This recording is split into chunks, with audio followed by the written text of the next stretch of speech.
여러분, 시편 100편 말씀을 오늘따라 딱 주셨는데요. 제가 백목사 아닙니까?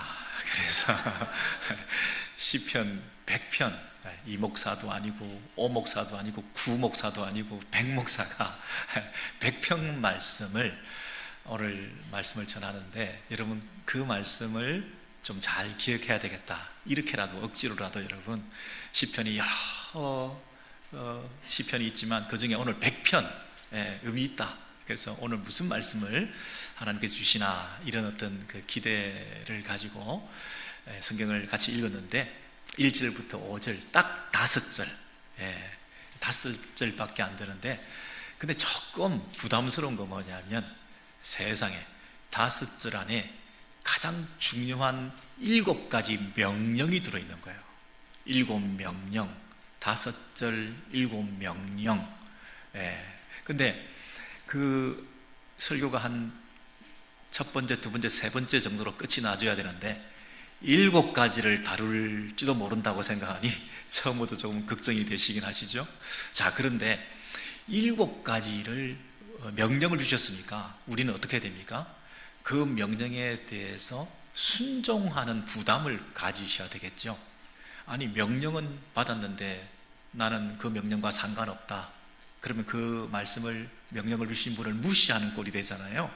그러니까 오늘 7가지 명령을 잘 받아서 내가 어떻게 순종해야 될까 하는 면에서 제가 1절부터 5절을 전체적으로 소개시켜 드리겠는데요. 첫 절은 즐거운 찬송을 부를지어다.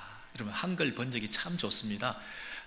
영어 성경을 보시면 불러라, shout, 외쳐라 이렇게 되어 있는데, 부를지어다 이 말은 너무나 당연한 것이라, 이거 안 하면 안 되는 명령이다 라는, 마땅히 해야 될 명령이다, 이런 뜻으로 참 우리에게 부드럽게 와닿죠. 찬송을 부를지어다, 아멘, 그런 마음으로 1절을 우리가 봤습니다. 그리고 2절은 여호와를 섬겨라, 이런 명령이 주어졌어요. 근데 이 섬겨라 하는 게 영어 표현을 보시면 그냥 worship, 그냥 하나님을 예배하라, 우리가 자리에 앉아서 하나님을 예배하면 이 명령을 순종하는 것으로 생각하는데, 이게 원적으로 보면 조금 이게 좀 부담이 되는 말씀이에요. 이것은 아바드라는 히브리어인데, 이것은 주인에게 종살이 하는 것처럼, 그 종이 주인을 기쁘게 해드리는 것처럼 최선을 다해서, 노예가 최선을 다해서 봉사하고 일하고 노동하는 것, 그게 섬기다라는 뜻입니다. 여러분, 그 야곱이 7년 동안 외삼촌 집에서 더 섬겼더라 할 때 그 섬기다. 그러니까 얼마나 그 7년이라는 세월을 더 열심히 이렇게 하는 그 과정 속에서 최선을 다해서 그 마음에 들게 되어서 그 목적하는 것을 이루어내었던 그 야곱 생각나시죠? 아니, 창세기 처음부터 보면 이게 섬기다라는 말이 밭을 갈다, 토지를 경작하다, 아담에게 주어졌던 거 있죠. 이 땅을 경작하다 하는 이 노동, 땀 흘리는 거, 최선을 다하는 거.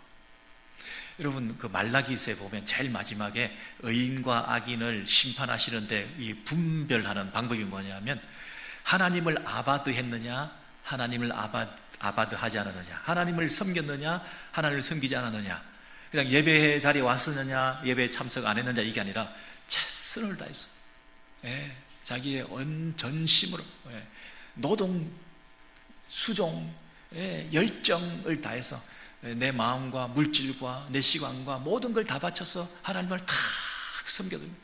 봉사하고 수고하고 땀 흘리고 찬양하고 열심을 다해서 하나님을 높여드리는 이 행위적인, 그러니까 좀 정적인 게 아니라 굉장히 동적인 그 행동을 요구하고 계시는 거죠. 그리고 그의 앞에 나아갈지어다. 그래서 앞에 나아가는 거 행동이죠. 들어가는 거. 그냥 예배에 참석하신 정도로 오늘 잘 왔다가 아니라 그 앞에 나아간다. 그 앞에라는 말은, 그 원래 표현은 그분의 얼굴 안으로, 그 얼굴 앞에서, 이런 뜻이죠. 그 말은 그분의 임재 안으로 쑥 들어가는, 임재 안으로. 이 자리에 우리는 앉아있지만 임재 안에 못 들어갈 수가 있어요. 예배는 왔는데 하나님의 얼굴을 보지 못해. 그러니까 이건 굉장히 동적으로 들어가야 되는 의도적이고 또 우리가 최선을 다해서 그분을 높여드리는 예배 행위에 있어서 제일 중요한 단어 중에 한 가지가 나아가는 거예요. 여기까지 잘 오셨는데 여기서부터 우리는 또 나아가야 되는 예배의 중요한 요소가 있어요. 네 번째는 알지어다. 이거는 뭐 지식적으로 알면 되는가 했는데 이것도 동사가 야다. 그래서 이 경험적인 지식, 머리로 아는 게 아니라 몸으로 부딪혀서 생활 속에서 경험해보고 알게 되는 거니까 굉장히 동적인 거죠. 너희는 알지어다. 체험하고 경험하는, 그것도 예배의 굉장히 중요한 요소가 되는 거죠. 그리고 다섯 번째는 문에 들어가고, 문 앞에 서 있으면 안 되고 문을 과감히 열고 들어가는 행위적인 모습이 분명히 있죠. 여섯 번째는 감사하며 그랬습니다. 여러분, 감사라는 단어는 지난번에 제가 말씀드렸죠. 손을 쭉 뻗다라는 뜻이라고 그랬습니다. 손을 펴서, 손을 쭉 뻗어서 최선을 다해서 그분께 대해서 내 마음을 표현해내는 거예요. 감사라는 것이. 그래서 이 감사하며 그냥 입으로 감사하면 되는 게 아니라 내 전심을 다해서 온 몸을 다하여 내 손을 들고 그분에 대한 감사를 표현하는 것이다 그랬습니다.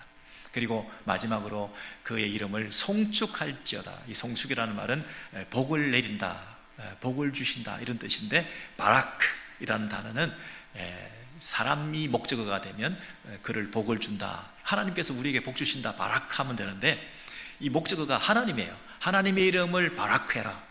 이건 이상하잖아요. 우리가 어떻게 하나님의 이름을, 우리가 하나님을 어떻게 우리가 하나님께 복을 드릴 수가 있어요. 그러니까 이것은 뭐냐면 우리가 그분을 가장 복된 상태로 높여드리는, 가장 최선을 다해서 그분을 송축하고 그분을 최상의, 최선의, 최고의 것으로 올려드리는, 그래서 이 단어는 무릎을 꿇다라는 단어의 의미가 있어요. 그래서 우리가 온전히 낮아지고 무릎을 꿇어서 그분을 최선을 다해서 높여드리는 그런 송축이라는 그런 말이 그저 입으로 중얼중얼 노래만 해서는 안 되고 내 온몸을 다해서, 내 인격과 성품을 다해서 무릎을 꿇고 그분만을 높여드리는 이런 예배 행위가 7가지가 있다 그랬습니다. 첫 번째 단어가 shout, 외치다, 환호성을 지르다. 전쟁에서 승리하고 나서 돌아와서 막 만세를 부르고 하는 그런 마음으로 소리를 질러야 된다 그러는데, 우리네 예배는 조금 조용한 편이죠. 엄숙하고 조용한 것이 미덕인 양 우리가 생각할 때가 있고, 너무 소리치고 이러면 정신없다, 불편하다 이렇게 생각하는데, 사실은 예배의 제일 중요한 것은 외치는 것에서부터 시작된다 이렇게 말을 하고 있어요. 여러분 7가지 기억 못 하시겠죠? 그런데 하나님께서요, 이 7가지를 우리로 하여금 하라고, 행위적으로 행동적으로 나타내 보여라고 이렇게 얘기를 한다는 얘기는 우리가 뭐가 되면 안 된다? 수동적이면 안 된다. 우리는 관객이 아니다. 우리는 청중석에 앉아 있으면 안 된다. 우리는 어디에 뛰어들어야 된다? 운동장에 뛰어들어야 된다. 우리는 관객이 아니라 뭐라? 선수다. 영국으로 따지면 우리는 청중석에 앉아서 구경하는 것이 아니라 우리가 퍼포먼스를 무대 위에서 올라가서 하는 사람들이다. 하나님께서 유일한 청중이시다. 우리는 한 분 하나님 앞에서 그 관객을 모독시키면 안 된다. 우리는 이 청중석에 앉아서 예배를 구경하기가 참 쉬운데, 이 예배 시간에 목사님, 장로님 기도하시고 설교하시고 찬양하시고 피아노 치시고 뭐 찬양팀하고 뭐 이런 걸 보면서 우리가 평가하기 쉬운데, 사실은 우리가 하나님 보시기에 어떻게 예배드리고 있느냐를 실제로 보여야 되는 스타 플레이어들이다. 그래서 우리는 7가지를 딱 하나님 앞에서 보여드리기 위해서 운동장에 뛰어들어야 된다. 여러분, 우리는 관객석에 앉아서 다른 사람이 하는 것을 즐기기가 쉬운데, 샤우트, 고함치면서 박수치면서 스트레스를 날리면서 운동 경기를 보면서 TV를 보면서 연속극을 보면서 우리는 그걸 즐기려고 하는 그런 편안한 시간들을 가지기를 원하는데, 조금 불편하더라도 운동장에 뛰어들어라 이렇게 말씀하시는 이 부르심 앞에 여러분 어떻게 반응하시겠어요?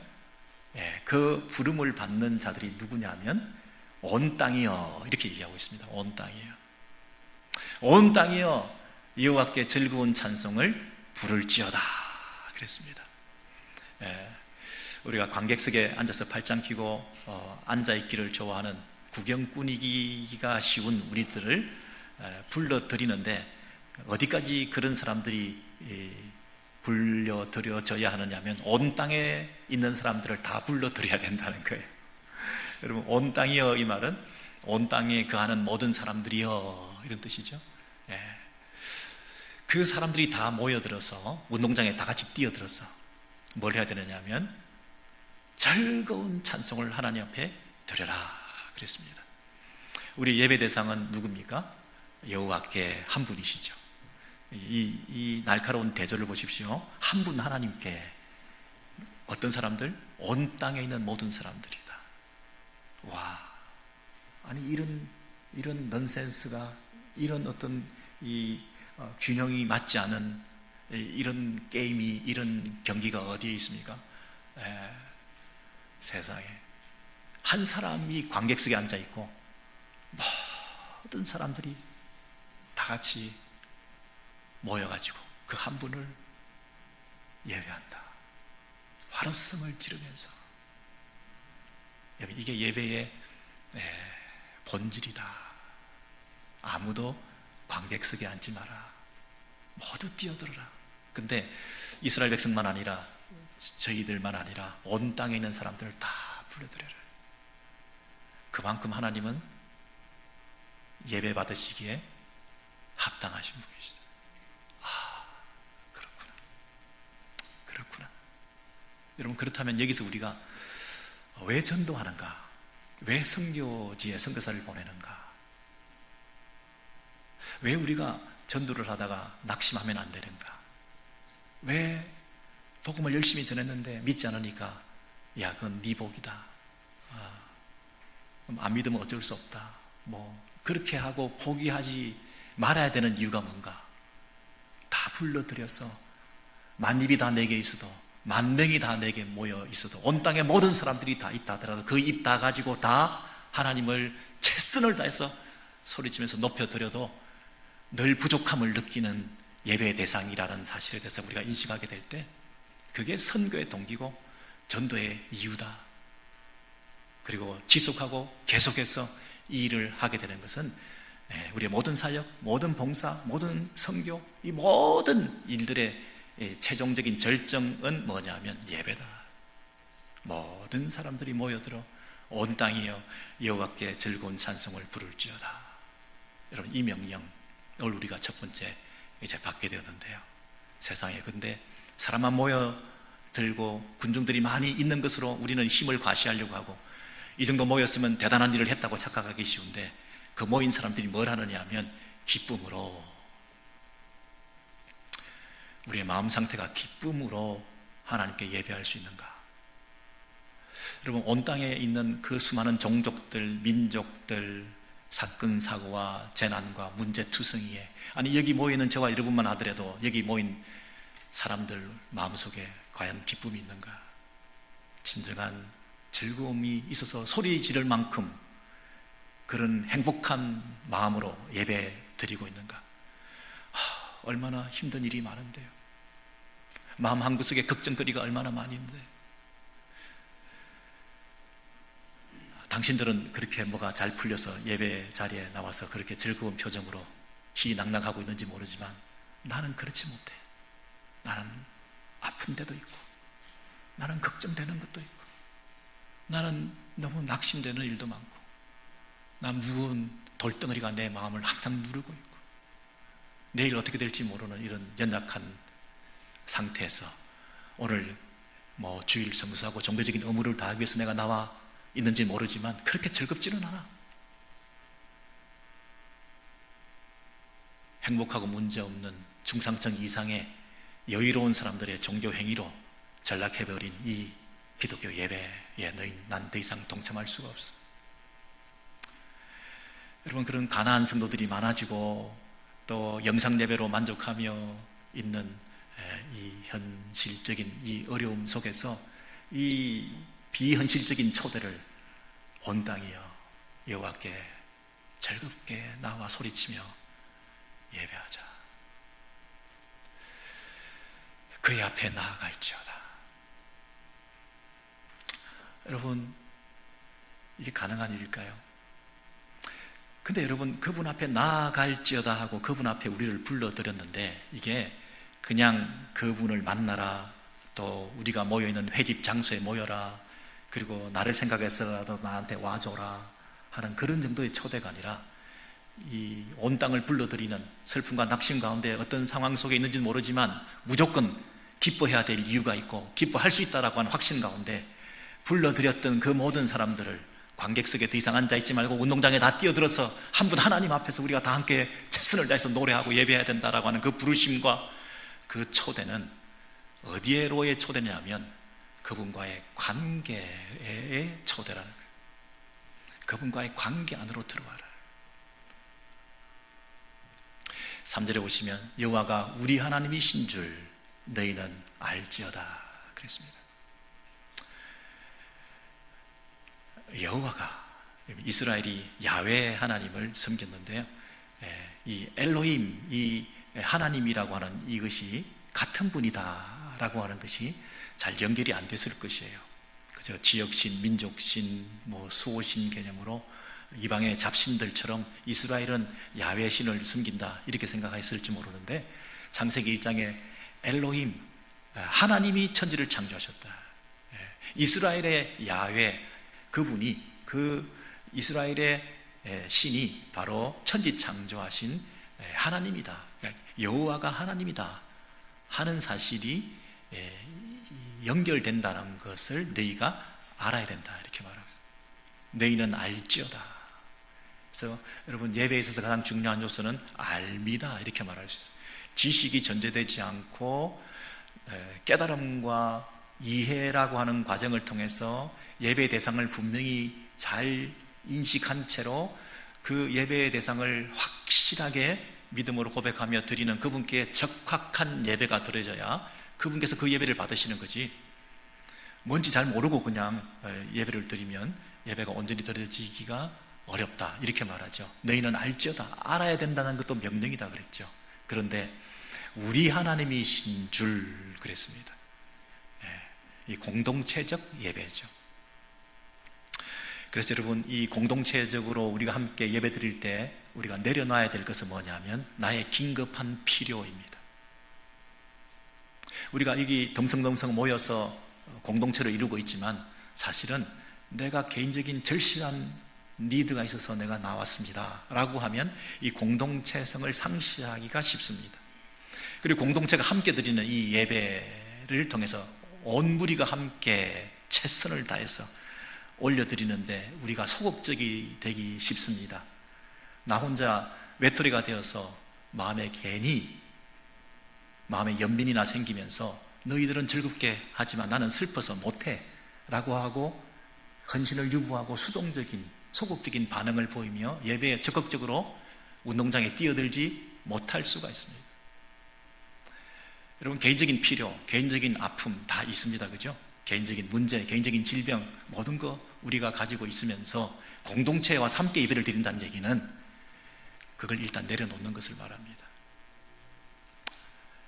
그래서 그 공동체 안에서 우리 여호와 하나님께서 이 공동체를 어떻게 축복하시고 책임지시는지에 대해서 우리가 깨닫게 되고 확인하게 되고 경험하게 되고 그것을 알게 된다면, 이스라엘 백성들이 출애굽을 할 때 공동체적으로 한 사람 한 사람이 살아남기 위해서 살아남은 것이 아니라 이스라엘 백성들을 중보자를 세우셔서 그 백성들을 애굽에서 출애굽시키셨던, 그리고 그 민족을 광야에다가 내던져 놓으시며 그 공동체 안에 율법을 주시고 하나님 나라의 백성이라고 하는 그 커뮤니티를 형성해서 이 백성들이 어디로 가야 될지에 대해서 방향을 설정해 주셨던 이 공동체 안에 우리가 속해 있다는 것을 먼저 깨달으신다고 한다면, 똑같이 오늘날 이 교회에 속해 있는 우리들이 내가 어떤 필요가 절실한가에 대해서 너무 그것에 연연해하지 마시기 바랍니다.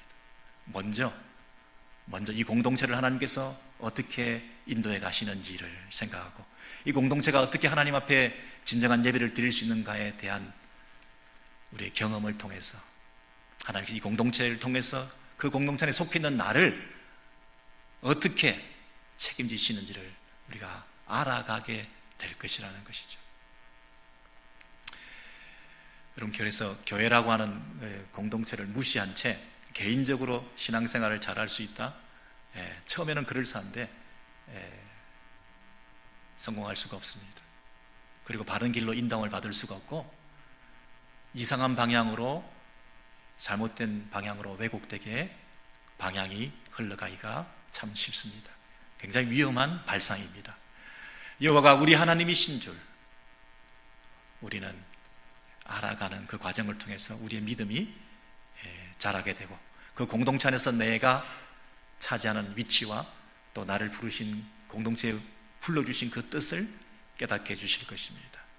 그래서 한 마리 잃어버린 양을 99마리를 내버려 두고라도 찾아나셔서 그 공동체 안에 포함시키시려고 하는 그 목자의 그 심정, 때로는 낙심해서 조금 덩하니 공동체에 우리가 함께하지 못할 때가 있었을지도 모르지만, 그러나 궁극적으로 결국에는 우리를 불러들이시려고 하시고 끝까지 기다리시는 그 심정에 대해서 우리가 눈뜨게 될 때, 이 공동체가 참으로 중요한 것이구나, 다시는 내가 이런 실수를 되풀이하지 말고 새롭게 허락하신 이 공동체 안에서 최선을 다해서 하나님의 교회를 세워나가는 이 열심을 내야 되겠구나 하는 그런 깨달음을 우리가 가지게 되는 것이죠. 그래서 첫 번째는 그 관계성 안으로 부르실 때 창조주와 피조물이라고 하는 관계를 잊지 말라, 이렇게 말씀하십니다. 그는 우리를 지으시니요 그랬습니다. 창조주와 피조물의 관계. 여러분, 우리가 하나님의 그 글자품으로 지음받았다. 나를 왜 이 모양 이 꼴로 만드셨습니까? 라고 생각할지 모르지만 하나님께서 우리를 만드셨다 하는 부분에서 의심이 없습니다. 왜냐하면 내가 자생적으로 생겨난 게 아니기 때문에 하나님께서 우리를 만들어 주셨다, 의심이 없습니다. 그리고 그분이 나를 만드셨다는 사실은 우리의 소속은, 소유는 그분의 것이다 연결되어 있죠. 우리를 만드셨으니까 우리는 그분의 것이다. 근데 이제 우리가 그분의 것이라고 한다면 우리가 가진 물질, 건강, 우리가 가진 모든 것도 다 그분의 것이다. 반면에 우리가 가진 문제, 질병, 아픔, 눈물, 우리의 상처, 이것도 내가 다 그분의 것이니까 내게 붙어있는 그 모든 것들이 다 그분의 것이다. 이제 그분의 것이기 때문에 만드시고 내가 그분의 것이니까 그분이 책임지시다. 그래서 그분은 우리의 왕이셔서 우리는 그분의 백성이 되어서, 그리고 우리는 그분의 양이 되고 그분은 우리의 목자가 되셔서 우리의 삶을 인도하시고 책임지신다. 만드셨고 나는 그분의 것이고, 그리고 만들어 놓은 그분의 소유된 우리들을 끝까지 책임지신다. 이 사실에 대해서 의심할 이유가 없다라고 생각하는 것이죠. 자, 그래서 그분의 관계 안으로 초대되었습니다. 여러분, 마지막에 영어 표현을 보시면 우리는 그분의 풀밭의 양이다 그랬습니다. 그분의 초장에 들어와 있는 양이다. 그 말은 그 초장이라고 하는, 풀밭이라고 하는 그 바운더리 안에서의 보호, 그리고 그 안에서 먹여주심에 대한, 길러주시고 우리를 채워주신 것에 대한 공급하심에 대한 약속, 이런 것이 다 들어있죠. 보호, 그리고 인도하시고 공급하시고, 그 당신의 때에 그 안에 우리를 거하게 하셨다는 얘기는 그 안에서 우리의 삶을 그분께 맡겨드릴 만하다, 이런 뜻이죠. 여러분, 이러한 관계 안으로 우리를 불러들이셨다. 다시요, 제가 지난주에 우리가 어려운 일을 당할 때 하나님께서 택배를 배달해 주신다, 이렇게 말씀드린 적이 있어요. 무슨 택배냐? 성자 택배 그랬습니다. 택배를 여러분 지난주에 받으셨던가요? 택배를 딱 받으면 그 택배 안에 담겨있는 귀한 선물이, 첫 번째는 성 그랬습니다. 거룩한, 우리는 거룩한 백성이다. 이 정체성과 자기 신분 의식, 내가 어디에 속해 있는가 이걸 알아야 그 다음에 선택하고 결정하고 판단하고 행하는 것이 다 전제되는 거 아니겠어요? 근데 그 신분 의식이 없이, 네가 누군가에 대한 의식 없이 함부로 판단하고 결정하기 쉬우니까 최악의 경우를 만난다 하더라도 이것부터 먼저 생각하라 하고 택배를 보내주시는데, 첫 번째는 거룩한 백성이다, 성. 그래서 그 디퍼런스를, 구별됨을, 세상과는 다른 그 차이를, 구별된 모습을 어떻게 드러내 보일 것인가, 그 부분을 생각하고 결정하라, 이 얘기잖아요. 이 어려운 상황 속에서도 사람들하고 똑같은 행동을 하면 안 되잖아요. 뭔가 구별돼야 되잖아요. 두 번째는 우리는 하나님의 자녀다. 우리는 종이 아니다. 그냥 눈속임이나 하고 적당히 하고 그냥 기본만 해가지고 때우는 그런 종이 아니다. 우리는 자녀다. 부모를 기쁘시게 해드려야 된다. 철든 자식이 돼야 된다. 부모의 애타는 그 심정을 헤아려 드려서 우리가 그 부모를 위해서 우리의 결정과 선택을 어떻게 할 것인가 하는 것을 결정하자. 성자. 그리고 우리는 택함 받은 자다. 이 수많은 사람들 가운데 내가 하나님의 택함을 받은 자다라고 생각할 때, 택함 받은 자가 마땅히 해야 될 그런 사명이 있다. 우리가 선택받았다는 그 우울감에 취해 있지 말고 택함 받은 자로서의 사명이 있다.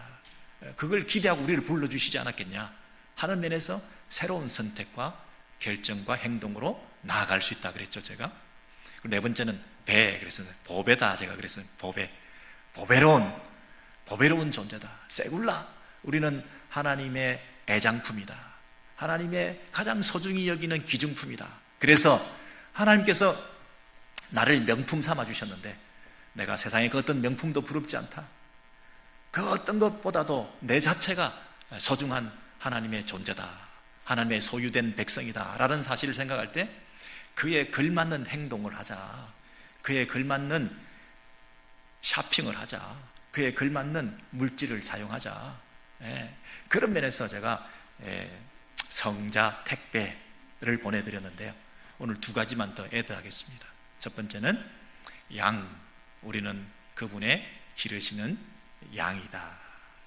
그분은 우리의 목자다. 그분이 우리의 목자가 되시니 나는 그 풀밭에 있는 양이니까 그 풀밭에 있기만 하면 먹여주시고 채워주시고 인도하시고 보호해 주신다.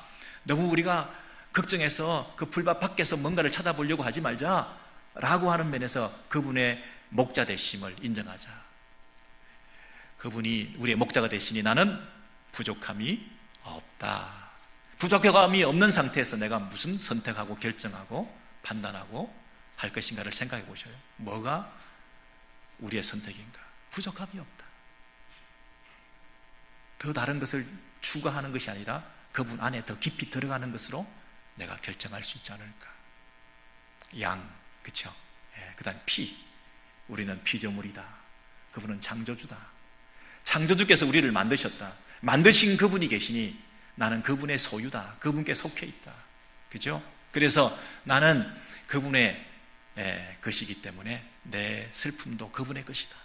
내가 그분께 토스해드리겠다. 내 문제도 다 그분의 것이다.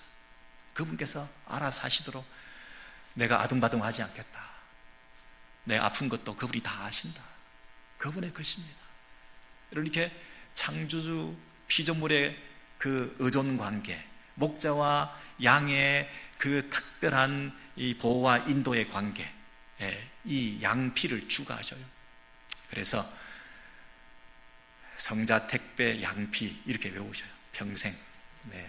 성자 택배가 왔는데 택배가 양피로 싸져 있든지 아니면 양의 피로 뿌려졌든지 이렇게 외우셔가지고 성자 택배 양피 딱 외우셔서 무슨 일을 당했을 때 나는 누군가, 나는 어떤 결정을 해야 되는가 하는 그런 부분에서 여러분 새로운 확신을 가지시면 그 안에서 그 관계 안으로 여러분이 초대되어졌기 때문에 그 하나님과의 관계 안에서 내가 어떤 존재인가를 생각하게 될 때 내가 보이는 반응이 어떻게 나타나는지 명확하지 않습니까?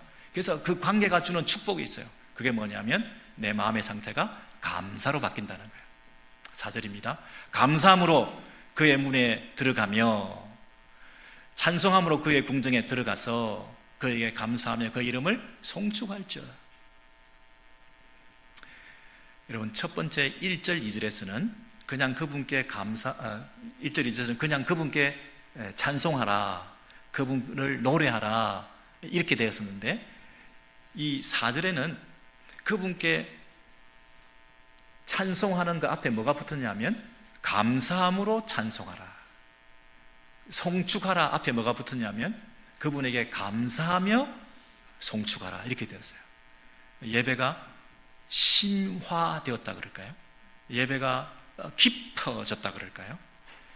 예배를 처음 시작할 때 찬송하고 노래하고 그랬다가 관계성 안에 들어가서 내가 누군가를 깨닫고 그분께서 내 삶을 어떻게 인도하시는지, 그분이 나의 창조주가 되시고 나의 목자가 되시고 나를 공급하시고 책임지시고 내가 그분께 속해 있다는 그 관계가 주는 그 위로가 넘치게 되니까 마음에 깊은 감사가 생긴 거예요. 그 감사를 통해서 더 깊은 찬양으로 더 깊은 예배의 자리에 들어가게 되었다는 것을 말하고 있어요. 여러분, 우리가 이 예배에 처음 왔을 때와 예배를 통해서 이 관계성 안에서 이 감사로 더 심화된 예배까지 올려드리지 않는다고 한다면 예배는 조금 실패하고 만 것이네요. 그죠? 예배가 더 깊어지지 못했다는 것은 안타까움과 아쉬움으로 남는 것이네요. 그죠? 여전히 불평과 원망으로 감사가 하나도 없어진 상태에서 자기 연면에 빠져서 내 문제 하고 끝이 났다고 한다면 그 예배가 우리를 실망시킨 거 아니겠습니까? 근데 사실은 예배가 우리를 실망시킨 게 아니라 여러분이 하나님을 실망시키고 있는지 모르겠습니다. 여러분이 어떤 상황 속에서도 운동장에 함께 뛰어들었어야 되는데, 그죠? 운동장에 뛰어들어서 감사함으로, 어떤 상황에도 불구하고 감사함으로 그 관계 안에서 주는 그 위로와 확신 때문에 너무나 기뻐서 하나님을 노래했다면 와, 바른 예배가 드려졌을 뻔했는데요. 그죠? 감사로 충만하지 않는 예배는 예배가 절반만 드려진 것이다, 이렇게도 감히 말할 수 있을까요? 여러분 어떠신가요? 지금 많이 낙심이 되는 일들이 있으시지만 이 관계 안에 들어오셨습니까? 이 관계애로의 초대에 여러분 응하셔서 그렇지, 하나님은 나의 왕이시고 나는 그분의 백성이고, 그래서 그 왕국 안에 들어와 있는 그 안위, 안심, 이런 것들로 인해서 내 안에 다시 찾아온 감사, 그래서 다시 한번 회복해서 더 큰 감사의 예배를 올려드리는 심화된 예배, 더 깊어진 찬양, 와, 그 자리까지 우리를 지금 불러가고 계시는데요. 마지막으로 이 5절의 끝에 보시면 이 모든 것들이 어떻게 가능하냐 하면 영어 표현을 보시면 밑에 이유를 알려주는 접속사가 붙었어요. 왜냐하면 이렇기 때문이다라고 이 성경이 끝이 나고 있어요. 시편이 7가지 예배 행위를 우리가 할 수 있는 것은 3가지 기초가 든든하기 때문이다, 이렇게 말할 수 있어요. 그 3가지가 뭐냐면 여호와는 항상 선하시다, 그분은 항상 오롯이다, 그리고 그분의 인자하심이 영원하다. 인자하심이 뭡니까?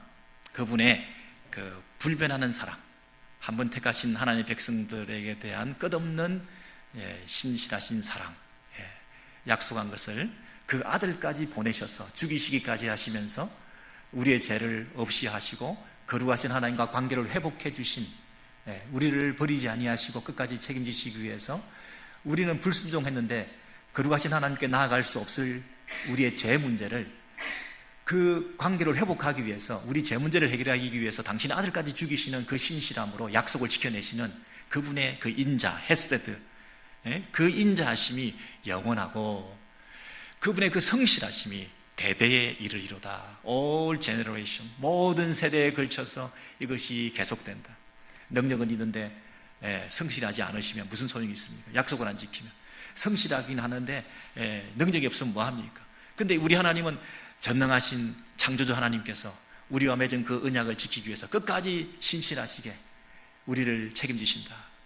풀밭에 우리를 불러놓고 도망가는 목자가 아니라 사자가 와도 끝까지 목숨 다해서 목숨 내놓고 우리를 지켜내시는 우리의 선한 목자 되셔서 우리는 그 목자를 따르기만 하면 된다고 하는 그런 확실성이 기초가 되어서 그 토대 위에서 우리가 7가지 예배 행위를 할 수가 있다는 거예요. 7가지 예배의 그 아름다운 모습을 우리가 선수로서 관객이 아니라 운동장에 뛰어들어서 우리 모두가 함께 그 예배를 드려야 되는데, 그 기초는 뭐냐면 하나님의 성품에 대한 신앙이라는 것입니다. 여러분, 하나님께서 지금 기적을 행했기 때문에 우리가 예배해야 된다라고 얘기하지 않았고요. 하나님께서 무섭고 두려운 분이고 심판하시고 우리를 지켜보시면서 우리에게 지적하시기 때문에 겁나가지고 우리가 예배해야 된다고 얘기하지 않으시고요. 하나님은 그분의 성품이 선하시고 인자하시고 성실하심이 대대에 이르시기 때문에 우리가 그분 앞에 이런 최선을 다하는 예배를 드릴 수 있다, 이렇게 말하고 있어요. 여러분, 무당이 기적을 행했다고 해서 우리가 무당 앞에 막 절하고 존경합니까? 작두기를 막 걸었다고 해서 우리가 그분 앞에 절합니까? 그냥 뭐 돈이나 더 챙겨드리겠죠. 우리가 군대에서 높은 별을 달았다고 해서 우리가 그분 앞에 진정 어린 그런 예배와 이 절을 하게 될까요?